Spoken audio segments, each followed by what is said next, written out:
Истражување на Центарот за економски анализи, Кочани, Зрновци и Виница, најтранспарентни општини на истокот. Најтешко до информации се стигнува во Берово и Делчево.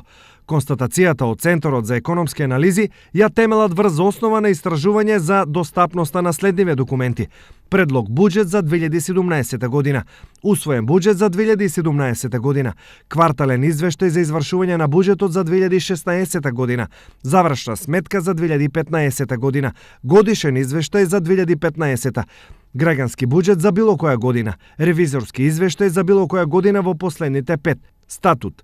Секоја достапност на еден од овие документи се бодува, а максималниот број на бодови е 16. На примерот на Источниот регион, согласно достапноста на информациите, најголема одговорност покажала Кочани со 11 бодови, Зрновци со 10 и Виница со 9.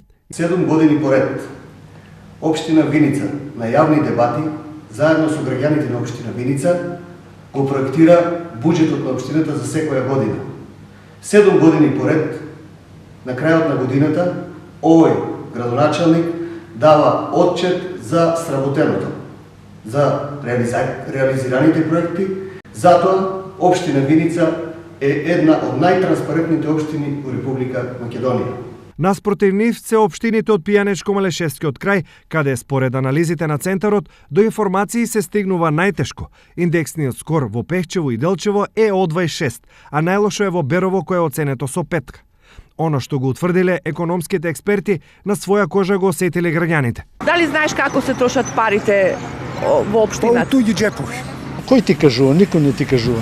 Кој ќе ти известите да знаеме? Или треба некој да ти објасни нешто, не? Не знаеме. Ниту знам, ниту ме интересира. Јас не сум концесионер, ниту тендераш. Јас живеа од најтанкиот социјален слој. Така да и не ме интересира. Она што е заедничко за сите општини во Македонија е отсуството на така наречениот граѓански буџет. Такво нешто не само што никаде не е објавено, туку воопшто и не постои.